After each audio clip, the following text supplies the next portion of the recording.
한 절씩 교독하겠습니다.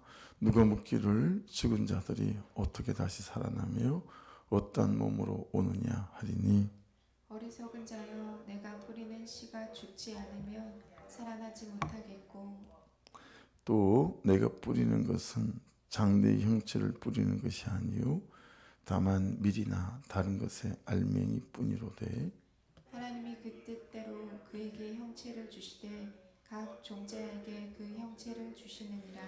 육체는 다 같은 육체가 아니니 하나는 사람의 육체요 하나는 짐승의 육체요 하나는 새 육체요 하나는 물고기의 육체라.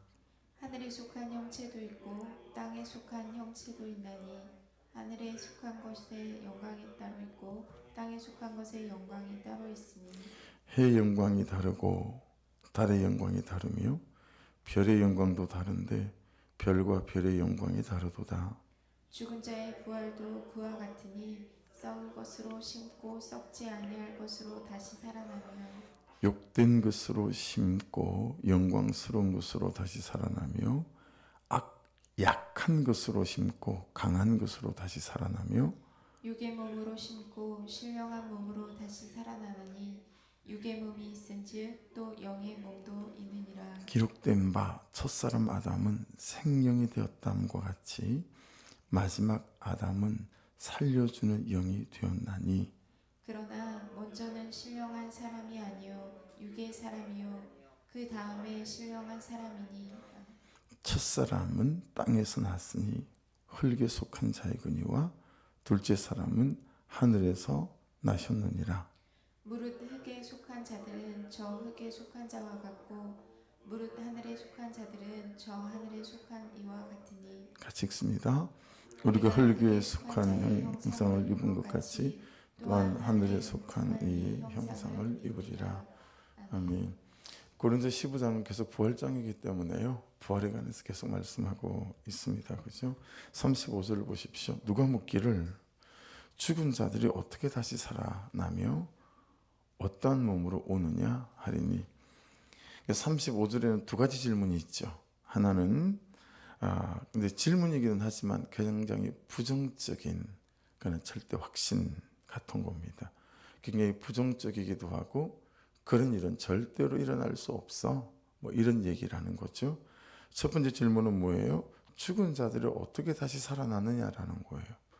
두 번째 질문은요. 말이 되냐? 죽은 자들이 다시 살아난다는 게 말이 돼? 만일 살아난다면 어떠한 몸으로 살아나느냐?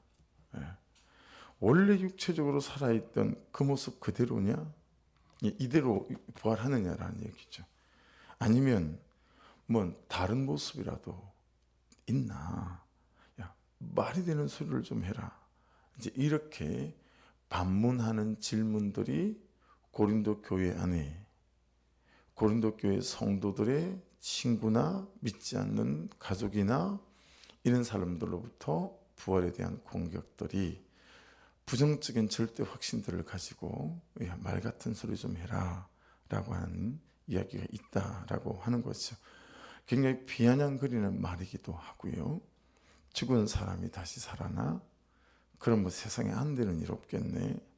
왜 깨구리가 하늘을 날 수 있다고 하지? 뭐 이런 식의 비아냥이기도 합니다.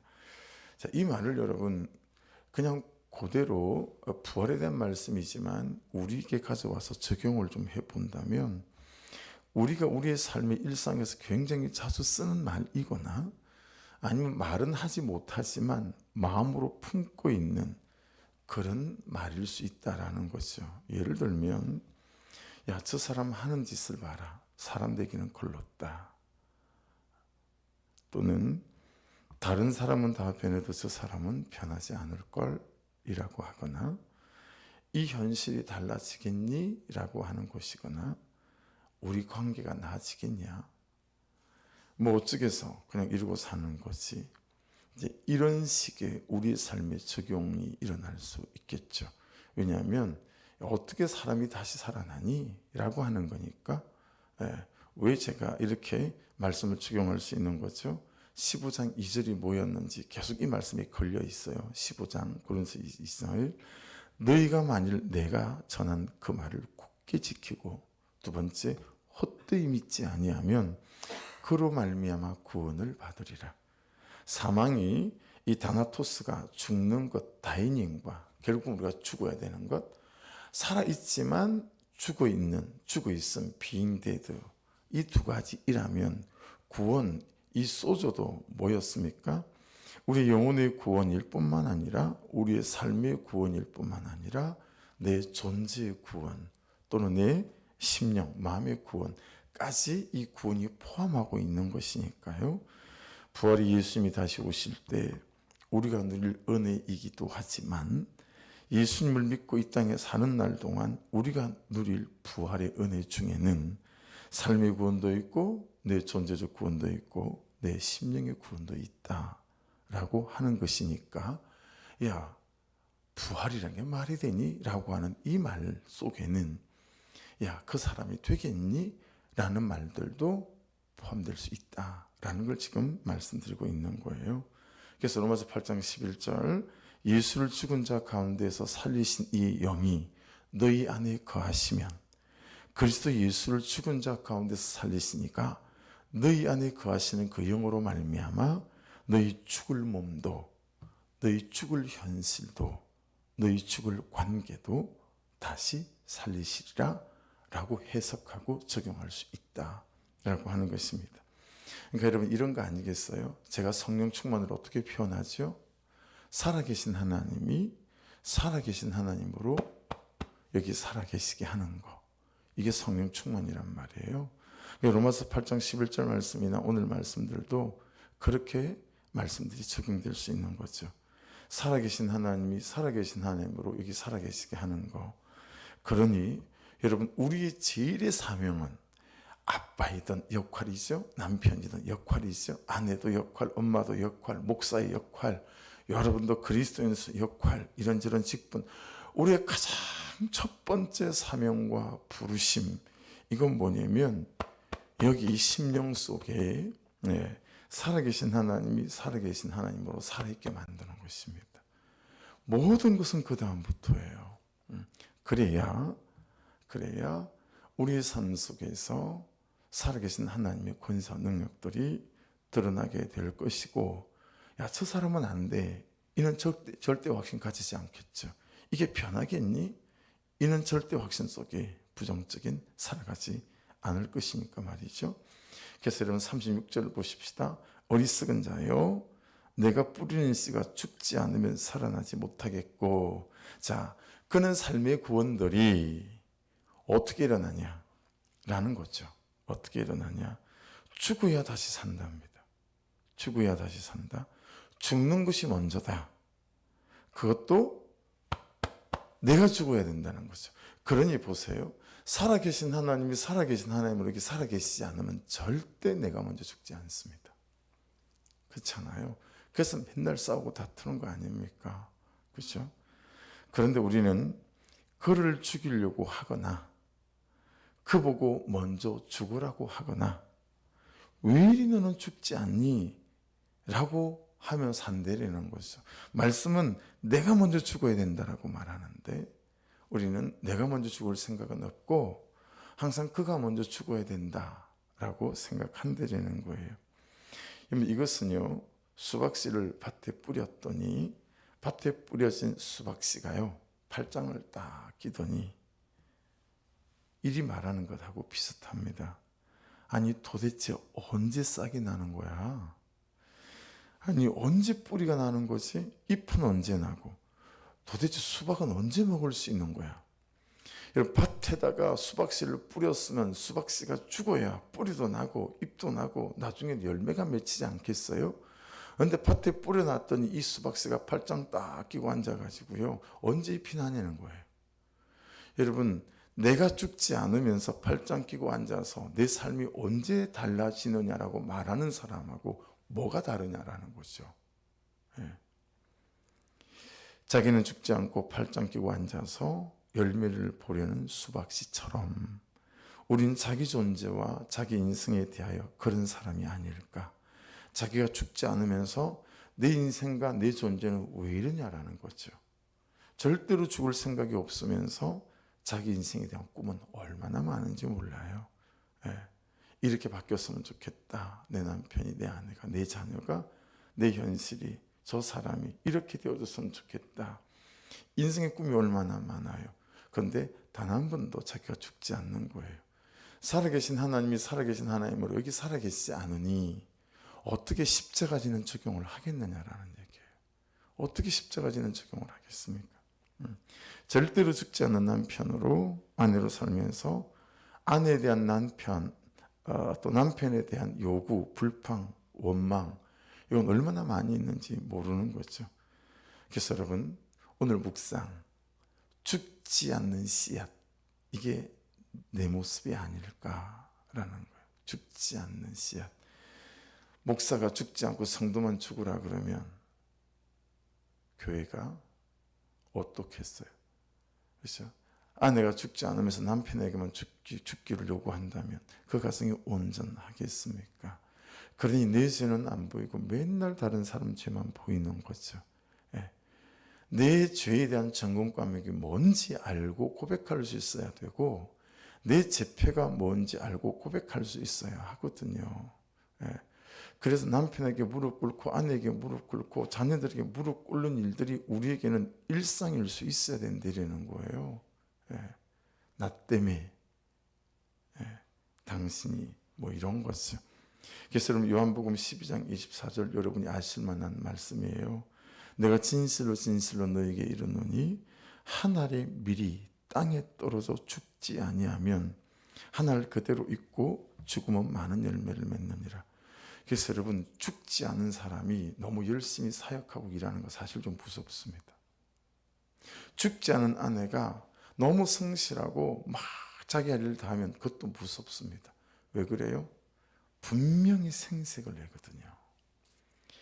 죽지 않은 사람은요 생색을 내요. 내가 이렇게까지 했는데 나한테 이럴 수 있느냐. 그래서 한 달, 두 달, 1년, 2년 그렇게 성실하게 살아온 삶이 그냥 그 한순간에 생색으로 다 끝장이 나죠. 그 뒤부터는 여러분 그렇게 살아가도 옆에 같이 사는 사람이 별로 그게 고맙지 않아요. 저렇게 하다가 또 생색 내겠지. 뭐 이렇게 되어지는 거니까요. 37절 38절 보십시다. 또 내가 뿌리는 것은 장래 형체를 뿌리는 것이 아니요 다만 밀이나 다른 것의 알맹이뿐이로되 38절 하나님이 그 뜻대로 그에게 형체를 주시되 각 종자에게 그 형체를 주시느니라.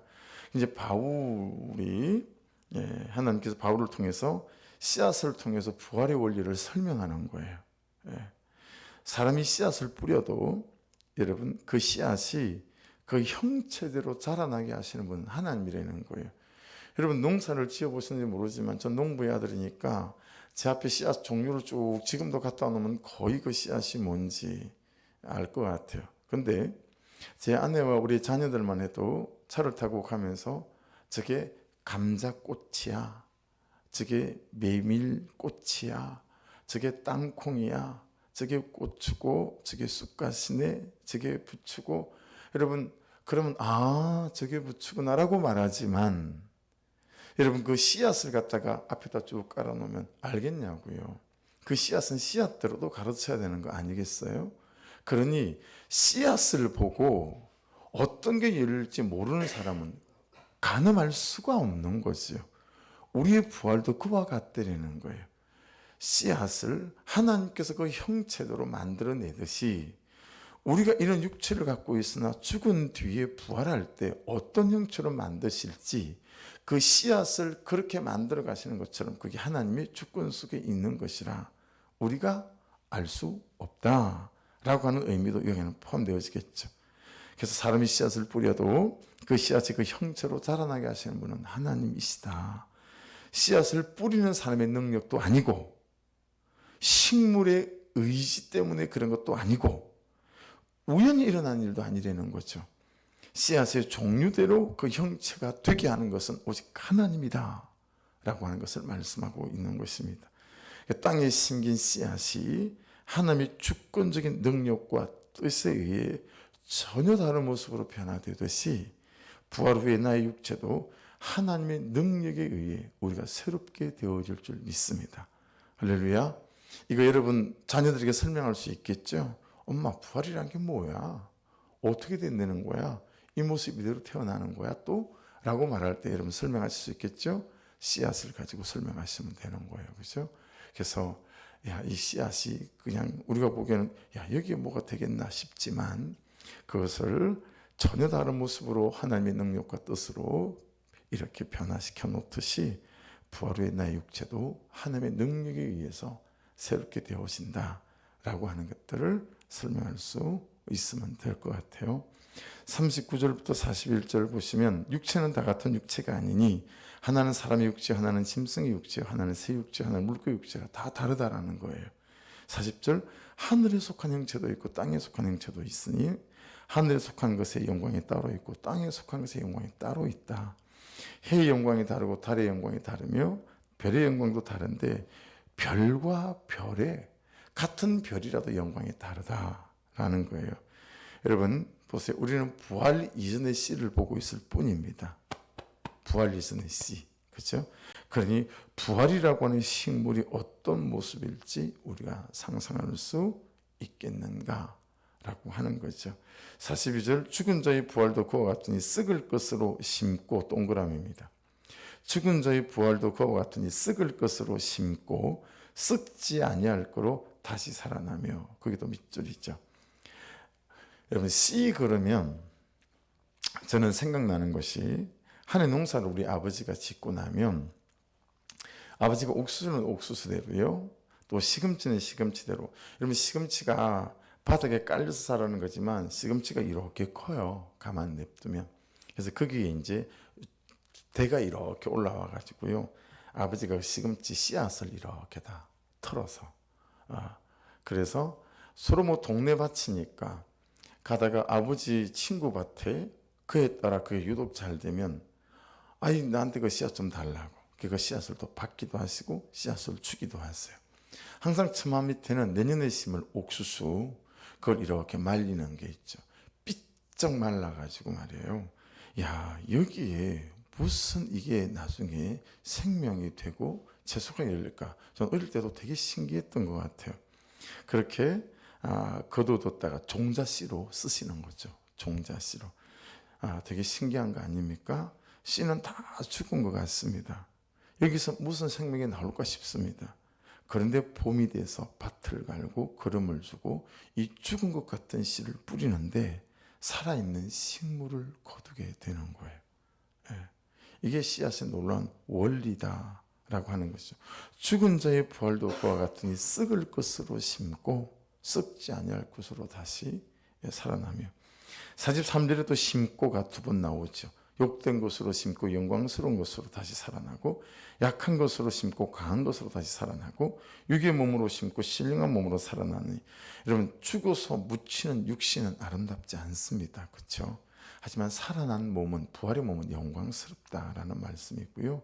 약한 것을 심었는데 강한 것이 싹을 틔우고 씨도 같은 씨고 몸도 같은 몸이지만 그것이 육체로 죽어 묻힐 때와 영원한 영의 생명으로 다시 살아날 때 그 차이는 실로 엄청나지 않습니까?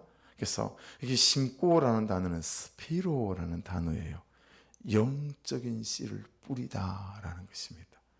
영적인 씨를 뿌려야 된다라는 거죠. 아무리 좋은 씨도 안 심으면 그뿐입니다. 뭘 거두겠습니까? 그렇죠? 씨는 심어야 열매를 거둡니다. 고린도서 9장 6절에는 이렇게 말씀하십니다. 이것이 곧 적게 심는 자는 적게 거두고 많이 심는 자는 많이 거둔다 하는 말이로다. 여러분 영적으로 여러분이 심는 것들 있죠. 그것이 순종이든 주시는 감동대로 말씀이 말씀하시는 대로 에즈디 바이블 또 성령의 감동 주시는 대로 팔로디 바이블이나 팔로디 성령 그냥 감동 주시는 대로 자꾸 심으시면 그렇죠? 그 순종을 심고 또 기도로 심고 이런 거죠. 그렇게 되면 여러분 우리의 눈에 금방 어디서 뭔가가 되어지는 것 같지 않으나 하나님이 우리의 인생의 세월을 따라 우리의 가정 속의 자녀들 후손들 속에 하나님이 하나님의 일들을 행하시는 은혜가 있다라는 거죠. 갈라디아서 6장 7절 스스로 속이지 말라. 하나님은 업신여김을 받지 아니하시나니 사람이 무엇으로 심든지 그대로 거두리라. 시편 126편 6절 잘 아시는 말씀이죠. 울며 씨를 뿌리러 나가는 자는 반드시 기쁨으로 그 곡식단을 가지고 돌아오리로다. 그래서 여러분, 어떤 씨를 심을 것인가도 너무 중요하고 어떻게 씨를 심을 것인가도 너무 중요합니다. 그래서 저와 여러분이 말씀을 따라, 성령이 주시는 부담을 따라 여러분, 이 좋은 말씀이 말씀하시는 씨를 잘 심으시고, 심으실 때도 태도가 중요하니까 감사와 순종으로 잘 심어가시는 은혜가 있기를 주의 이름으로 축복합니다. 여러분, 마지막으로 48절 49절, 무릇 흙에 속한 자들은 저 흙에 속한 자와 같고 무릇 하늘에 속한 자들은 저 하늘에 속한 이와 같으니 우리가 흙에 속한 자의 형상을 입은 것 같이 또한 하늘에 속한 이 형상을 입으리라. 여러분, 이제껏 우리는 땅에 뿌리는, 그죠? 그는 씨앗 또는 땅에 뿌리를 두고 살아왔지만 이제는 하늘에 속한 하늘의 사람들 아니겠습니까? 그러니 여러분, 땅에 뿌리를 두고 살아온 우리가 이제는 하늘에 속했으니 여러분, 하늘에 속한 사람으로 하늘에 속한 씨들을 뿌리러 나가는 일에도 저와 여러분이 은혜가 있기를 주의 이름으로 축복합니다. 오늘 한시 붕어빵이 좀 문제가 생겼어요. 제가 어젯밤에 했어요. 팥을 안 시켰다. 이게 생각이 났어요. 그래도 그대로 모이겠습니다. 기도하고 다른 것으로 준비를 할게요. 다른 것으로 준비를 할 테니까 이 세상에 지난주에 팥을 다 썼고 팥을 주문해야지 했는데 그냥 제가 깜빡 놓쳤어요. 그래서 오늘은 붕어빵으로 못하고요. 전도 다른 것으로 전도 1시부터 하겠습니다. 그러니 그렇게 하시고 오시면 같이 기도하고 또 다른 것을 가지고 좀 전도하고 저도 찾아다니고 그렇게 할 테니까 그렇게 하도록 하겠습니다. 이 붕빵 전도가 진짜 여러분 하늘에 씨를 뿌리는 거 아니겠습니까? 그렇죠? 기도하겠습니다. 오늘 말씀이 하나도 어렵지 않아요. 근데 되게 중요한 메시지가 되게 많이 있어요. 그렇죠? 그래서 저와 여러분이 오늘 이 말씀도 잘 묵상하셔서 정점을 잘 찾으셔서 여러분, 무엇보다도 죽지 않는 씨앗 되지 않기를 주의 이름으로 축복합니다. 하나님, 팔짱 딱 끼고 앉아서 저 인간은 왜 저렇게 죽지 않을까? 라고 하는 죽지 않는 씨앗 되지 않고 내가 죽어 열매를 거둘 수 있는 남편이요, 아내요, 엄마요, 아빠요, 자녀요, 부모가 되고 목사가 되고 성도가 되게 하여 주옵소서. 주여 한번 부르고 기도 시작합니다. 주여!